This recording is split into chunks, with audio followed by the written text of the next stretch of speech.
Hace varias semanas nosotros empezamos a estudiar estos versículos que acabo de leerle y los que siguen. Y yo le he dicho en ese tiempo que este es uno de las secciones más inusuales del libro de Hechos, y la razón por la cual es tan inusual es porque a diferencia de todo el libro de Hechos, que está llena de acción y aventuras, digamos, un periodo de espera de los apóstoles en el cual se quedaron en la ciudad de Jerusalén anticipando la llegada, como les había dicho Jesús que esperaran, esperando la llegada del Espíritu Santo. Ahora, como lo hemos descubierto en algunos estudios anteriores, aunque este es un periodo de espera por los apóstoles, le voy a decir que este no es un periodo que es aburrido, porque mientras ellos esperaban para que llegara el Espíritu y se quedara permanente con ellos no estaban sin hacer nada. Ellos realmente estaban bastante activos, y nosotros vemos en las actividades que ellos tenían muchas de las características tan especiales de su carácter, que fue que Jesús los usara para su ministerio. Y como lo mencioné la semana pasada, estos eran hombres bastante ordinarios, eran hombres comunes comparados con los religiosos élitas de aquel tiempo. Estos eran hombres pero tenían un gran carácter y una gran devoción a Jesús. Y esto es exactamente porque Jesús los eligió a ellos. Ellos sabían, dentro de lo más profundo de su alma, Jesús sabía que ellos eran gente que era moldable, a los cuales podría amoldar a su modo. Y esto lo vemos en los versículos de Hechos 1, y aquí encontramos algunas de las características de ellos que empiezan a emerger, y vemos a ver cómo ellos las tenían incluso antes de tener al Espíritu Santo. Pero es importante que nosotros mantengamos en mente que uno de los propósitos más grandes de esta escritura es para enseñarnos cómo, primero que nada, tienen que reemplazar a Judas, porque nosotros vemos que Judas fue apartado de los 12 y ahora tienen que encontrar un reemplazo para él. Y ahora las acciones que están tomando estos hombres con respecto a eso y cómo es que lo van a resolver revelan unas grandes características muy importantes que estos hombres tenían, y nos deben de servir por un ejemplo para hacerlas, imitarlas en nuestra vida y entender cómo es que el Señor las va a usar. Y usted ve estas características que nosotros vemos, debemos de hacer lo posible para que nosotros podamos tenerlas dentro de nosotros. Hemos visto anteriormente una de ellas, que ellos eran obedientes a Jesús, y cuando hablamos de obediencia es de que ellos lo obedecían a él y hacían lo que él pedía, como esperar por el Espíritu Santo. Su dependencia en Jesús es como nosotros vemos que los dependían en la fortaleza y la gracia de Jesús, y ellos continuamente estaban devotos a oración. Y el domingo pasado nosotros empezamos a ver la tercera característica de estos hombres, que eran ellos hombres comprometidos a la autoridad de la Escritura. Ellos estaban completamente comprometidos a la Escritura. Y esto fue lo que dice en el versículo 15 al 17, diciendo: y por aquel tiempo Pedro se puso de pie, y de en medio de los hermanos un grupo de 120 personas que estaban ahí, y dijo: hermanos, tenía que cumplirse la escritura en que por boca de David el Espíritu Santo predijo acerca de Judas, el que hizo la guía para los que prendieron a Jesús. Ahora, el propósito de estos versos es decirnos que en algún punto, Pedro, hablando como el representante de estos apóstoles, él decide hablar de un punto muy importante que tenían que resolver, que siendo que Judas era uno de los apóstoles originales por Jesús y que lo había traicionado, ahora quedan solamente 11 de ellos. Y esto es importante que nosotros sepamos, que ahora él tiene que regresar y tiene que completarse 12. Y la razón por la que ellos tienen que ser 12 apóstoles es porque, como lo vemos en Mateo 19, es que Jesús les había revelado a ellos que en el futuro, cuando Él regrese en su reino, estos 12 apóstoles van a actuar como jueces para tomar decisiones que tienen que ver con la nación de Israel, que se ha dividido en las 12 tribus. Y eso fue lo que dijo en Mateo 19, 27 al 28. Entonces respondiendo a Pedro le dijo, he aquí nosotros lo hemos dejado todo y te hemos seguido, y pues ¿qué recibiremos? Y Jesús les dijo, en verdad os digo que vosotros que me habéis seguido en la regeneración, que cuando el Hijo del Hombre se sienta en el trono de su gloria, os sentaréis también sobre 12 tronos para juzgar a las 12 tribus de Israel.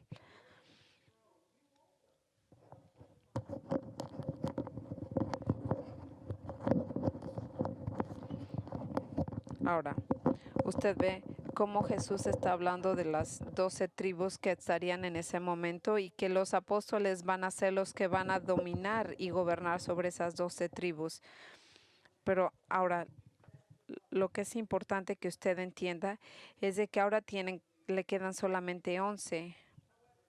Ahora, basado en lo que Pedro nos dice y cómo están resolviendo este problema, nosotros vemos que es muy posible que esta situación en la que ellos están reconciliando, él quiere asegurarse que la gente entienda cómo fue que Jesús, sabiendo que Judas lo iba a traicionar, o aún así lo eligió. Ahora, en vez de decirles que solamente necesitamos otro apóstol, Pedro se levanta y les explica a las 120 personas presentes en ese lugar que la traición a Jesús por el Judas Iscariote era como se completaba lo que decía las profecías del Antiguo Testamento. Ahora, yo quiero que usted entienda bien esto. Nos dice en el versículo 16 que todo esto disculpe. Esto nos dice que todo lo que había pasado era para que tomara lugar lo que había dicho el Antiguo Testamento. Y nos está diciendo en el versículo 20, en esas escrituras específicas que que predijeron la traición y que se necesitaba reemplazar a Judas Iscariote. Y usted ve, quiero que entienda usted que Jesús no cometió error alguno. Si usted ve en el versículo 17, nos dice que Jesús fue contado dentro de este ministerio y él fue realmente un apóstol verdadero, Judas, que fue elegido por mismo Jesús para tener un cargo dentro de su ministerio. Y Jesús lo escogió para que la escritura se pudiera consumar con respecto de Judas, que lo traicionaría. Y de este modo se podía completar el plan predeterminado de que él sería arrestado por los líderes judíos y después entregado a los romanos para ser crucificado como el sacrificio para todos aquellos que confían en Él y sean salvos. Y ahora, cuando leemos de Judas y nosotros vemos acerca de su corazón lleno de su malvado corazón que traicionaría a Cristo, nosotros tenemos que entender que aún así Dios estaba en soberano control de esta situación y así tenía que llevarse este plan a cabo. Ahora, lo que es importante para nosotros ver es que no solamente esas acciones de Judas bajo el soberano control de Dios, pero solamente hay que ver que las acciones de este hombre se harían que se consumara la profecía del Antiguo Testamento. Nosotros vemos algo en el corazón de Pedro y en el resto de los apóstoles. Ellos eran hombres que estaban completamente comprometidos a la autoridad de la Escritura. Y nos dice que la Biblia gobernaba todo lo que ellos pensaban y decidían. No nos sorprende porque ellos fueron usados por Jesús, porque ellos estaban bajo su autoridad, iban a hacer cualquier cosa que dijera Él y su palabra, porque era lo que ellos hacían, iban a la Escritura para tomar decisiones, y ese es el tipo de características y carácter que nosotros debemos de tener. Él quiere que nosotros reconozcamos que todas las palabras que están en la Biblia están escritas por el mismo aliento de Dios y que esas palabras están inspiradas por Él y que nosotros debemos estar comprometidas a la autoridad en cualquier área de nuestras vidas. Usted ve, la Biblia no solamente nos dice cómo ser salvos, pero también nos dice cómo vivir en un modo que agrada al Señor. Y es por eso que nos habla de las áreas de la moralidad, del matrimonio, perdón, nos dice cómo educar a nuestros hijos, nuestra ética en el trabajo, nuestras finanzas, cómo resolver conflicto, cómo amarnos unos a los otros. Y así va. Y Él nos dice absolutamente todo de cómo tenemos que vivir. Es autoritaria y es suficiente para todas las cosas que tienen que ver con una vida agradable al Señor. Ahora, si usted quiere ser usado por Dios, entonces deje que esta palabra sea la que la domina. Ámela, sométase a ella, medite en ella, aplíquela en todo lo que usted hace. Y más importante, siempre aplique la vida a lo que usted hace. Ahora, es aquí donde nos quedamos la semana pasada y es como Lucas nos está diciendo en el versículo 17 que Pedro había dicho que sabían que Judas se había contado como uno de los 12 apóstoles, pero mira lo que dicen más adelante. Nos da más información. Lucas decide interrumpir este mensaje poniendo un paréntesis para el beneficio de Teófilo, a quien le escribió este libro. Se llama Teófilo, y es para nuestro propio beneficio. Y lo que él hace en este paréntesis es que él nos provee ciertos detalles acerca de la muerte de Judas que de otro modo nosotros no hubiéramos podido conocer, porque este es el único lugar en la Biblia donde nosotros leemos estos detalles de la muerte de Judas. Esto es lo que nos dice en Hechos 1, 18 al 19. Pues con el precio de está hablando de Judas. Pues con el precio de su infamia adquirió un terreno y cayendo de cabeza se reventó por el medio y todas sus entrañas se derramaron. Y esto llegó al conocimiento de todos los que habitaban en Jerusalén, de manera que en aquel terreno se llamó por su propia lengua Aceldama, es decir, campo de sangre. Ahora, antes de que nosotros empecemos a ver con detalle los siguientes dos versículos, yo quiero que usted entienda por qué Lucas se sintió tan motivado a mencionar estos detalles de la muerte de Judas. Después de todo, Judas se quitó su propia vida y no es nada agradable hablar del suicidio de alguien. Y aún así, con unos detalles tan sangrientos como al decir que todos sus intestinos, sus entrañas se salieron y se derramaron por la tierra. Pero esto es exactamente como lo dice Lucas y nos da una razón muy definitiva. Y Él quiere que nosotros sepamos las consecuencias de la vida tan trágica y de la traición de Judas para con Jesús. Él quiere que nosotros entendamos que Judas no es alguien por el que tenemos que sentir pena, porque su traición por Cristo fue algo que estaba escrito anteriormente y que él no es una vida inocente que fue usada por Dios para llevar a cabo su plan soberano. Usted note que este no es un punto de vista de ellos, sino más bien nos está diciendo que Él nos habla de la maldad y de la perversidad de Él. Lucas nos está diciendo de la perversidad que había en Judas y esto es exactamente lo que Él quiere que nosotros conozcamos. Él quiere que nosotros sepamos que Dios está juzgando a Judas por su maldad y trayéndole una muerte tan terrible, porque en ese mismo campo que había sido comprado con el dinero que él obtuvo al traicionar a Jesús, esta horrible y sangrienta muerte de Judas fue como Dios estaba lidiando por el juicio de sus acciones. Escúcheme, en vez de que usted sienta pena por Judas, usted debe de sentir asco por lo que él hizo. Porque él era una persona perversa, satánica, manejada por el mismo Satanás. Una persona que había sido tratada con tanta bondad por Jesús y estaba regresando toda la bondad que le habían dado con traición por 30 piezas de plata. Y él sabía muy bien que estas autoridades judías estaban asegurándose de encontrar a Jesús para matarlo. Él sabía eso con claridad. Por favor, usted nunca sienta simpatía por este hombre, porque este no era un hombre que era bueno.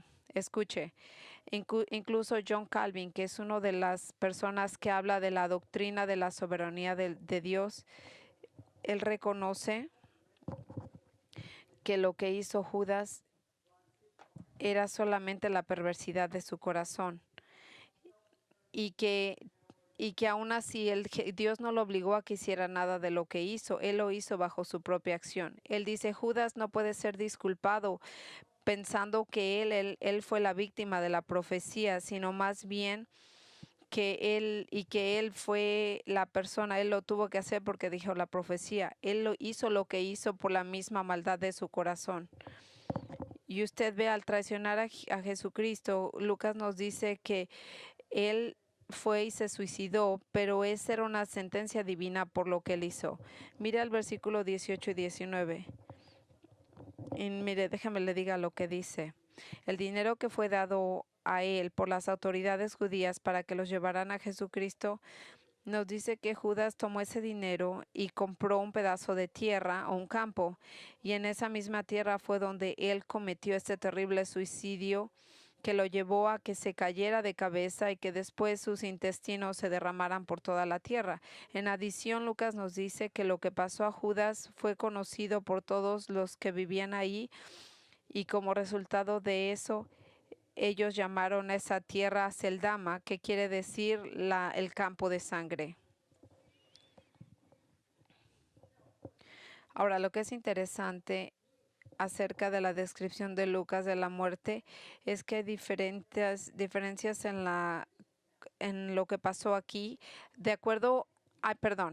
La diferencia es de que aquí hay dos diferentes cuentos, historias acerca de lo que pasó con Judas. Mire lo que dice Mateo con respecto a eso. En el versículo 27 del 1 al 10. Dice, cuando llegó la mañana, todos los principales sacerdotes y ancianos del pueblo celebraron consejo contra Jesús para darle muerte, y después de atarle, le llevaron y le entregaron a Pilato, el gobernador. Entonces, cuando Judas le había entregado, viendo que Jesús había sido condenado, sintió remordimiento y regresó las 30 piezas de plata a los ancianos, diciendo, he pecado entregando sangre inocente. Pero ellos le dijeron, ¿a nosotros qué? Allá tú. Y él, arrojando las piezas de plata en el santuario, se marchó y fue y se ahorcó. Y los principales sacerdotes tomaron las piezas de plata y le dijeron, no es lícito poner el tesoro en el templo, puesto que es precio de sangre. Después de celebrar consejo, compraron con ellas el campo del alfarero para la sepultura de los forasteros, y por eso ese campo se ha llamado el campo de sangre hasta hoy. Entonces se cumplió lo anunciado por medio del profeta Jeremías, que dijo que se tomaron 30 pedazos de plata por el precio del hijo de Israel, y con ellas se pusieron en un campo donde nadie más viviría.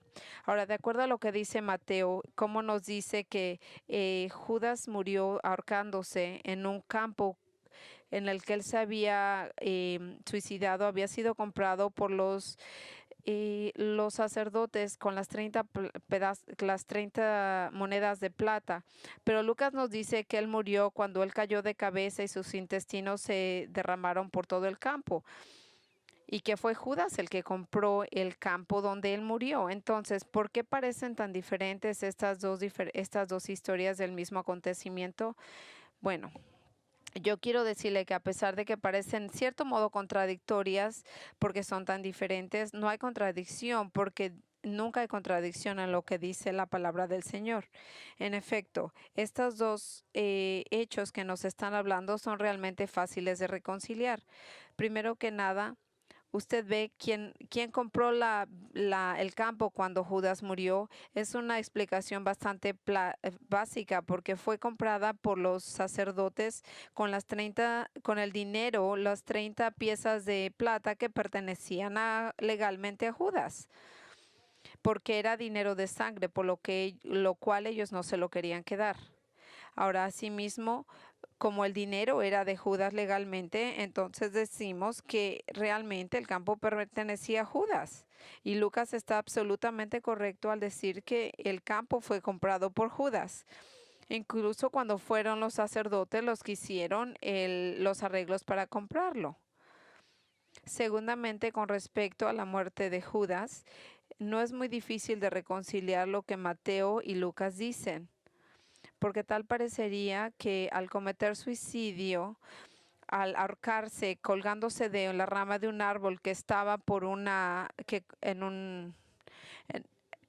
podemos decir que posiblemente el lazo que usó Judas o la rama que estaba aguantando su cuerpo se rompió, lo que causó que él se cayera de cara primero en su cara, y después sus entrañas se derramaron con el golpe por todo el campo. A pesar de lo que exactamente pasó, es un modo terrible de morir, pero eso es exactamente lo que Judas merecía por haber traicionado a Jesús. Y esto es el punto que está haciendo Lucas al hacer este pequeño paréntesis. Y antes de que nosotros cambiemos el tema acerca de Judas, hay un asunto muy importante que quiero que usted entienda y que quiero discutir con usted. Y este asunto es que usted, cuando ve el remordimiento que llegó a Judas en algún momento, cuando después de haber traicionado a Jesús, yo quiero que usted regrese a lo que dice Mateo con respecto a lo que pasó en el versículo 27 del 3 al 5.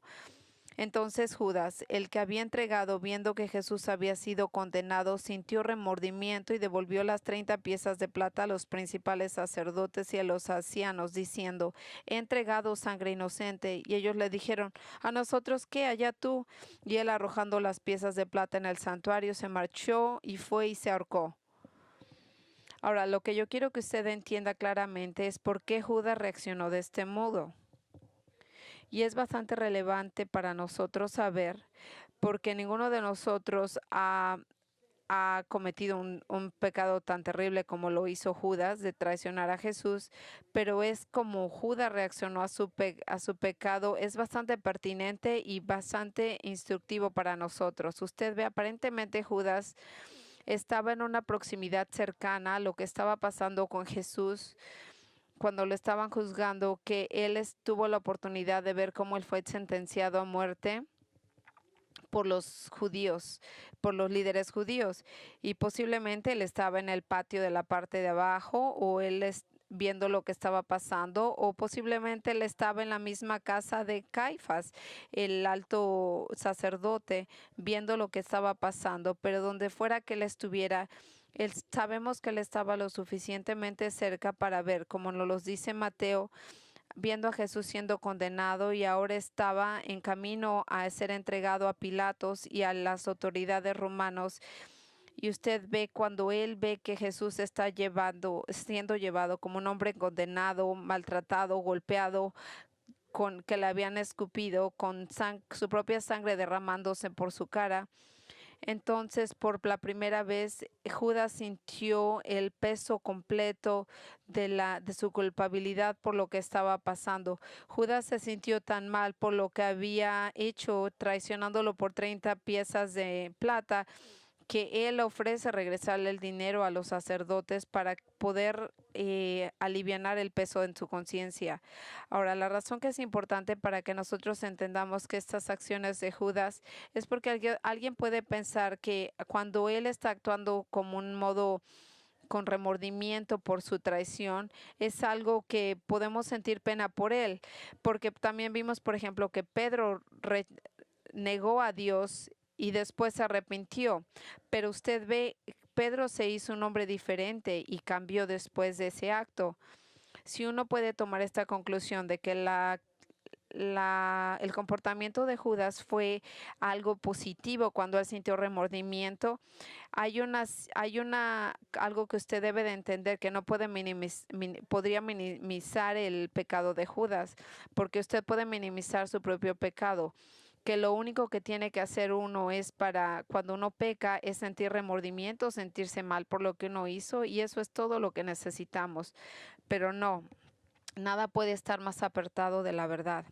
Como yo le dije la semana pasada, Judas Iscariote es una de las figuras más trágicas de la historia de la humanidad. Pero déjeme que le diga algo más. Él es uno de los hombres más despreciables y de un carácter más horrible que ha vivido. Y su pecado fue el pecado más atroz que se ha cometido alguna vez. Porque hay mucha otra gente en la historia que parece que es más, que ha sido más sangriento y despiadado que Judas, pero en realidad él es el peor de todos, porque nadie de las otras personas tuvo la exposición personal a Jesucristo, en el cual estuvo de corazón a corazón oyendo a Jesús. Y ningún otro creyente en la historia alguna vez experimentó en vida la bondad de Jesús y aún así lo rechazó como lo hizo Judas. Usted ve la personificación de él como un hipócrita malvado, pretendiendo ser un discípulo amoroso con él, mientras dentro de su corazón él odiaba a Jesús y a toda la gente que lo seguía. Escuche, él era tal mentiroso, hipócrita, que por 3 años nadie de los otros discípulos, ni siquiera sus discípulos, sospechó que Judas era una persona falsa. En efecto, ellos pensaban tan altamente de él que hasta confiaron con él como el que manejaría todas las ofrendas que ellos recibían. Y usted ve, si Judas era una persona tan terrible, porque nosotros leemos en Mateo 27 que él estaba teniendo dudas acerca de su traición a Cristo. Él definitivamente estaba sintiendo algún tipo de remordimiento acerca de vender a Jesús por 30 piezas de plata, porque es lo que nos dice Mateo. Ahora, ¿cómo vamos a entender esta nueva actitud? Esta es una indicación de que él se había arrepentido y de que realmente estaba deseando el perdón por sus pecados y el perdón de Jesús. Usted ve, como yo le dije anteriormente, esto es algo muy relevante que nosotros debemos entender con claridad, porque mucha gente como hoy mismo vive como Judas acerca de su acto. Ellos saben lo que hacen mal, ellos se sienten mal, tienen remordimiento, pero ellos creen que si ellos hacen algo, regresan el dinero o hacen cierta actividad, es para apaciguar su conciencia, entonces ellos van a estar bien con Dios, pero nada de eso lo va a hacer. Usted ve, es por eso que el comportamiento de Judas es tan instructivo para nosotros. Usted ve el remordimiento de Judas por su pecado no es lo mismo que el arrepentimiento que envuelve la salvación. Porque cuando la Biblia habla del arrepentimiento se está refiriendo a un cambio en la mente, en nuestra voluntad, en nuestra conducta. Es el resultado en el cual odiamos el pecado. Pero esto no fue lo que hizo Judas, nada de esto. Los eventos que estamos leyendo nos revelan que Judas solamente se arrepintió, solamente se sintió mal por haber traicionado a Cristo, pero eso fue todo lo que él hizo. Él no estaba dispuesto a pedir perdón y a seguir a Cristo por su salvación. Escuche con atención, porque hay mucha gente hoy que tiene la misma actitud de Judas con respecto a su pecado. Y ellos creen que son salvos, pero no lo son. Usted ve como Judas lo hizo, y cuando vio a Jesús maltratado, golpeado, a punto de morir, y él lo que hizo es odió las consecuencias de su pecado, pero nunca realmente odió el pecado en sí. Él nunca lo odió suficiente como para apartarse de su pecado. Lo que Judas tenía era remordimiento y pena por lo que había hecho, pero no arrepentimiento. Déjeme que le dé una ilustración moderna de la diferencia entre el remordimiento y el arrepentimiento. Hace unos años leí una historia escrita por el Dr. James Montgomery Boyce acerca de un hombre que vino hacia un líder cristiano buscando consejo, y esto es como lo explica en el libro. Aquí dice, aquí había un hombre que era un distinguido cirujano que había hecho un desastre de su vida, había tomado mucho, había perdido su trabajo, su dinero, su casa, su familia, su esposa. Y entonces él viene a buscar a este líder cristiano y le pide que por favor Dios lo perdone. Y le dice, no sé cómo orar. Y él le dijo, habla con Dios como tú estás hablando conmigo. Y el líder cristiano le dijo, entonces el hombre dijo, hola Dios, soy yo. Yo sé que te has dado cuenta que he hecho un desastre de mi vida y un desastre de todo lo que he hecho. Y entonces él fue y empezó a orar por 15 minutos. El líder cristiano estaba complacido. Él nunca había habido alguien que fuera tan honesto en sus confesiones.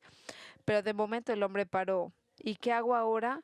Bueno, lo que tú debes de hacer es preguntarle a Dios que te perdone y confiar en Jesucristo como tu Salvador. Y entonces el hombre se levantó de momento y le dijo a él, diciéndole a él, no, esa es una cosa que yo nunca voy a hacer. Yo nunca le voy a decir al Señor que me perdone por nada.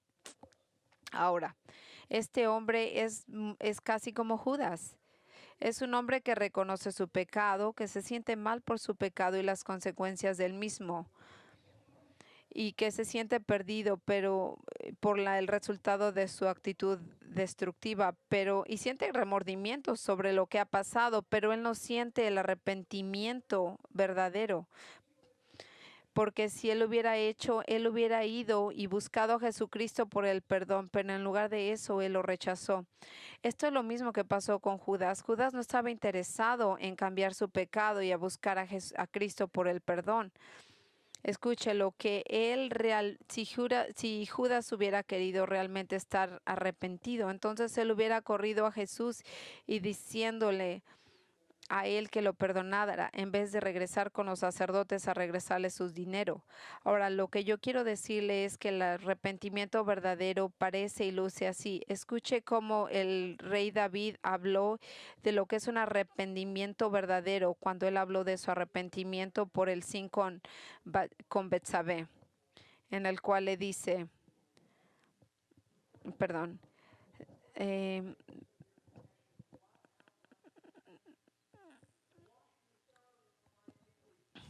ten piedad de mí, oh Dios, conforme a tu misericordia, conforme a lo inmenso de tu compasión, borra mis transgresiones, lávame por completo de mi maldad y límpiame de mi pecado, porque yo reconozco mis transgresiones y mi pecado está mal delante de mí. Contra ti yo he pecado y solo he hecho lo malo delante de tus ojos. Fíjese cómo David, él no está tratando de justificar su pecado, él está diciéndole al Señor con una admisión honesta de su culpabilidad y el deseo de perdón y de ser limpiado por Dios. Usted ve, Judas nunca sintió un arrepentimiento de este modo, él simplemente sintió pena por las consecuencias de lo que hizo. Y él quería deshacerse de esa culpabilidad que sentía, y él pensó que si él regresaba el dinero a los sacerdotes iba a aliviar su alma y se iba a sentir iba a sentirse aliviado por la culpabilidad que lo llenaba. Pero usted ve, él nunca llegó a encontrar ese tipo de paz. Y después de que él expresó su remordimiento a los sacerdotes y les ofreció las 30 monedas de plata de regreso, ellos lo rechazaron, pero en fastidio y frustración, él aventó el dinero en el santuario. Entonces él fue, los dejó y se ahorcó. Qué gran tragedia para una vida trágica. Judas tomó su propia vida porque él estaba en completamente perdición y había perdido toda la esperanza. Y es posiblemente que Judas se sintió mal por haber traicionado a Cristo. Y no había modo de remover esta maldición sobre él. Usted ve, porque nosotros vemos en Deuteronomio 27:25. Maldito el que acepte soborno para quitar la vida a un inocente, y todo el pueblo dirá amén. Y es lo que dice, maldito será el que acepte un soborno. Y esto es exactamente lo que Judas hizo. Él había aceptado dinero para matar a Jesús, el inocente. Y así, sin ninguna esperanza y con un gran sentimiento de culpabilidad, Judas ve que no hay otro camino más que quitarse la vida. Y usted piensa que para alejarse de este tremendo dolor que siente dentro de culpabilidad, él se ahorca porque él no siente ningún tipo de alivio a lo que tiene dentro.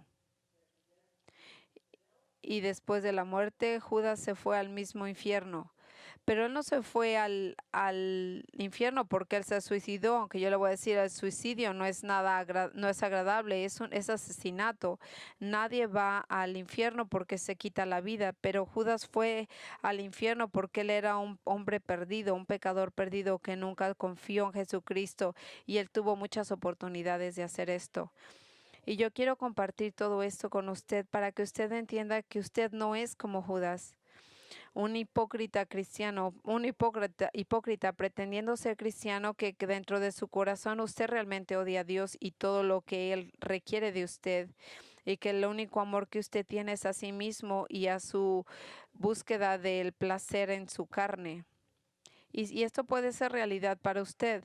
Mientras usted tenga la oportunidad, por favor, aléjese de su pecado, busque a Jesús y pídale perdón para salvar a su alma. Ahora, yo le voy a decir que ha tomado un buen tiempo cubrir este tema, pero es importante, y es importante para mantener el entendimiento de la muerte de Judas. Pero una vez que ellos nos dan este comentario adicional en el libro de Hechos, Lucas regresa al mensaje de Pedro, en el cual les da el mensaje a 120 creyentes en la habitación, en el cual les da las referencias bíblicas que nos dicen por qué sabían que Judas iba a traicionar a Cristo, como lo había dicho la Escritura. En Hechos 1:20 nosotros vemos que dice, pues en el libro de los Salmos está escrito, que sea hecha desierta su morada y que no haya quien habite en ella y que nadie tome su cargo. Ahora, Pedro aquí acaba su mensaje y usted ve aquí cuando Pedro acaba este mensaje, él nos da el mensaje profético con respecto a la traición de Judas, en el cual nos dice que hay dos versículos del Salmo de David. El primero del Salmo 69:25, él dice, fíjese lo que dice el Salmo de David: se ha desolado su campamento y nadie habita en sus tiendas. Ahora, en el Salmo 69 está mencionado muchas veces en el Nuevo Testamento, y es muchas veces aplica directamente a Jesús,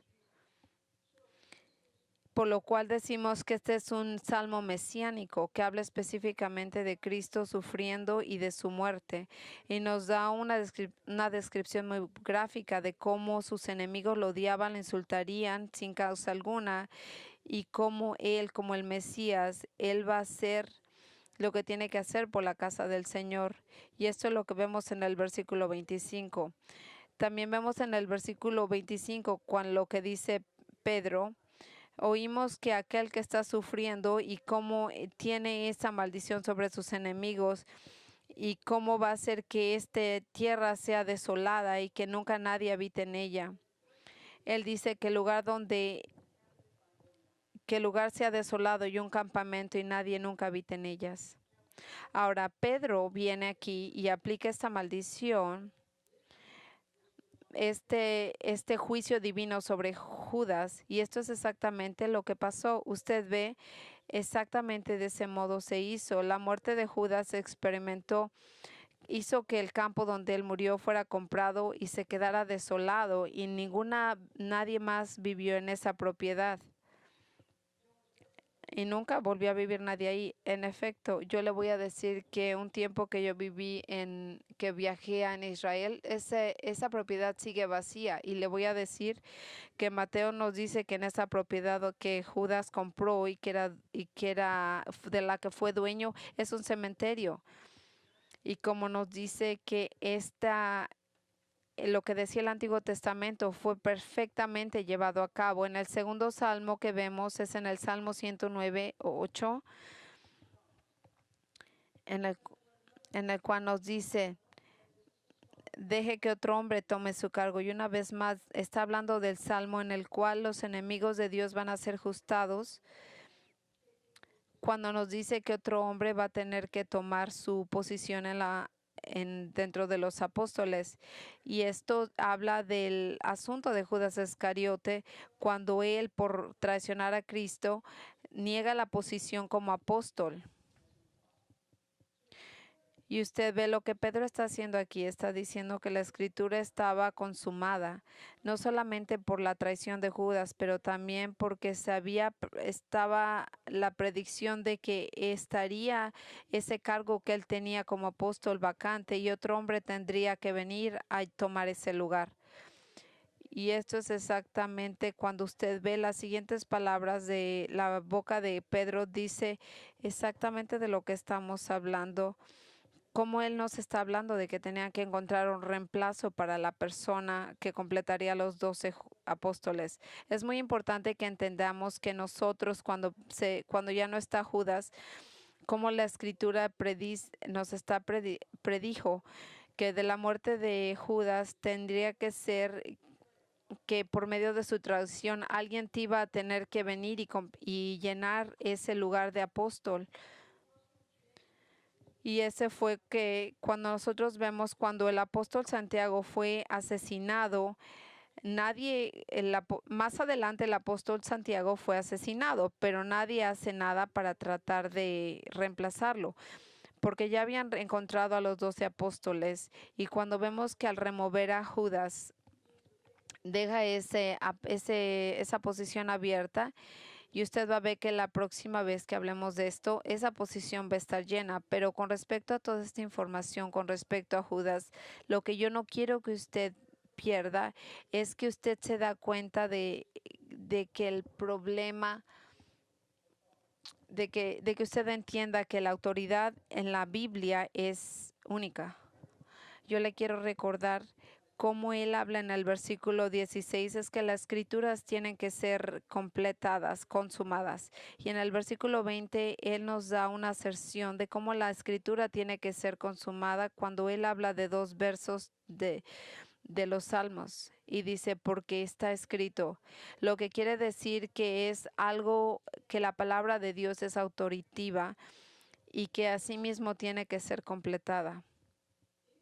Usted ve antes de que siquiera el Espíritu Santo se lleve a llegar a ellos, ellos estaban completamente comprometidos con la Biblia y las Escrituras y ellos estaban determinados a seguirla.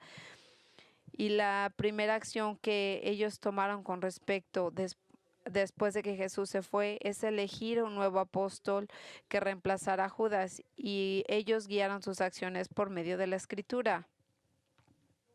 Ahora, no me sorprende porque estos hombres han sido usados de un modo tan increíble por Dios. Sí, ellos parecen ser hombres comunes, muy ordinarios, pero fueran hombres sencillos y humildes, y tan humildes y sencillos que ellos entendieron que las escrituras, la palabra de Dios tenía absoluta autoridad sobre ellos. Cuando dice está escrito, así es como ellos vivían. Ahora me pregunta, ¿esa es su actitud? ¿Esa es la actitud que usted tiene? Esta tiene que ser si usted quiere ser usado por Dios de un modo especial. Usted debe de tener un gran amor por la palabra de Dios.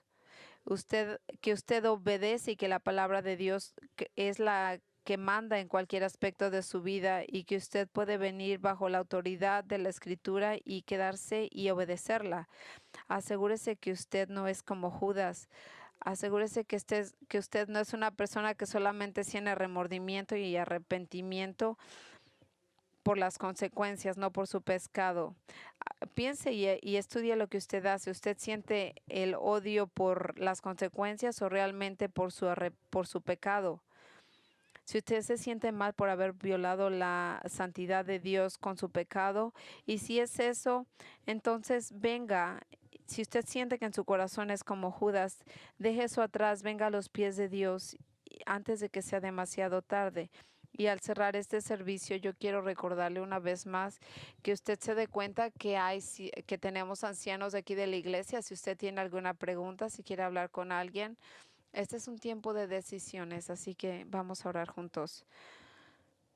Padre, te queremos agradecer por este pasaje de la Escritura. Nos damos cuenta que nosotros hemos sido duros y que el mismo Jesús, no tan duros como Judas, al que llamó el mismo diablo, pero queremos aprender de su pecado. Yo quiero orar que si alguien aquí que cree que es salvo, porque se sienten mal acerca de su comportamiento que lastima a otra gente o ha arruinado su vida.